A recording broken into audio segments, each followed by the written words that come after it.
So, living in Lebanon was a grim, not so grim experience, but nevertheless, it has its ups and downs. In November 2012, there was a refugee, a Syrian woman, in fact, that just fled from Damascus. She was just kicked out of the refuge she had in Beirut, and she was trying to find shelter for her 3 children from the rain. A friend of mine found her at the entrance of an abandoned building trying to break in. She posted on social media that, hey, there's a refugee here, she needs help. Within 4 hours, a few friends of mine gathered some money, found her a place to stay for a week. But that got us thinking, if we could do that in 4 hours, what could we achieve with more time and dedication? As a result, we went to our university, the American University of Beirut, and we talked to the Civic Engagement Center, which was started in 2006 after the Israel-Hezbollah conflict. And we told them, listen, we'd really like to do something about the Syrian crisis and help mitigate this situation there. And they were like, OK, sure. You can use our facilities to gather volunteers. And that was it. Volunteers was really our initiative revolved around volunteering. We didn't have much resources, not money, not food, no medicine, but it was really the volunteers that would help us going. So we had a minimum flow of money, but with volunteers, we could achieve a lot. Lebanon has received 1 to 2 million refugees. 9 million people have been displaced from Syria, 4 million outside the country, 5 million within the country. Lebanon, a country about 4 million, got around 25 to 50% of its own number of citizens. So the refugees in Lebanon have no place really to stay. There are no official camps, unlike Jordan or Turkey. They merge into the communities, which makes the let's say the spread of resources much harder than it is in other countries. As a result, refugees are the demographic changes pose a huge problem for the Lebanese infrastructure, and the Lebanese can't really cope with it. So something must be done with it. What we decided to do is to first provide them with food. It was initially food, but then turned into diapers, some medical care, powdered milk, used clothes, even normal clothes actually.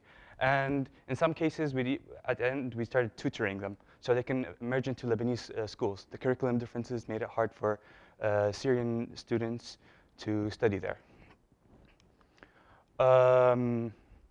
So what we needed was a minimum flow, but it was really the volunteers that did most of the work. So this really had taught us how to work with volunteering. We'd gather most of our volunteers from universities and high schools. They would make bake sales in their own campuses to gather enough funds to get us going. It wasn't really about money. It was about people that can give us anything. Used clothes. Once we had a donation of 1,000 Coke cans. And we give them to our volunteers, and they would go to the communities themselves, and they would give them out. We'd collaborate with other NGOs that wouldn't require volunteers.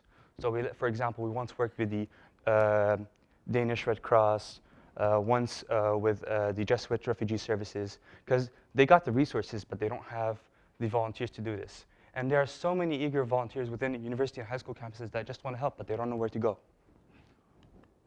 What would really motivate some of our volunteers sometimes was pictures, images. Images help. You know that saying, a picture is worth 1,000 words? So actually, we realized something. This is a good tip for you guys. Images speak out louder. They reach out more. We did an experiment, and we posted that, hey, we gave out today toys to children in northern Lebanon. Got around 13 likes. We put up this image, got likes in the hundreds. And it forces people to interact, because people will be forced to look at it rather than read a paragraph about it. So most of our funding comes from bake sales, but we also have a small network of donors from around the world. To keep our credibility going, we take pictures, show them what we did. And they would be really glad, because we tell them, without you, this wouldn't have been possible. And it was really something progressive, and it would really develop us and the capabilities of the refugees themselves. Our problems really focused on logistics, because we really had the manpower. We didn't know where to store things, where to gather money. And these were our challenges. Though we learned how to deal with them, sometimes not in the best way. Further problems, So this is for us. This is a picture of us. We're working in the offices of the Jesuit Refugee Services. It's even their food. But we provide, these are all university students here. Some of them are high school students. And we'd get them, and they would work for us. And that was what we're really about. We'd take resources from one place, give them to the others, and make sure there was some efficiency going on. It's kind of like a LinkedIn. Our challenges. So Lebanon has been slowly being sucked into the Syrian conflict. Politics is the major issue we deal with. In some cases, I've had some people come up to me and say, hey, I don't want to work with you because you help out refugees that have been victimized by X. And we sympathize with X. We don't like to help out with Y. Another problem has been sensationalism or empathy. It's really hard to say no to a refugee. They're coming up to you and say, hey, we need some more food. And telling them no is hard. But we did we did a kind of like a truce or a pledge when people first sign up. And it would say, I promise to be objective, neutral, kind of like, you have to be like the law. And that what really helped us deal with it. Another problem, and I'm sure you all deal with this, is bureaucracy. Bureaucracy in the Middle East is a huge problem too, and we all have to deal with it. Sadly, in some cases, we resorted to smuggling gifts just to deliver them to some of the refugees because we wouldn't get clearance for it. And we had to work around it. We did get the permit eventually, but not within Christmas.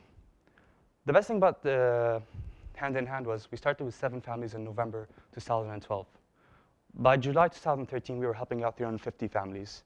And that was such a boost to a student-led organization. Thank you very much.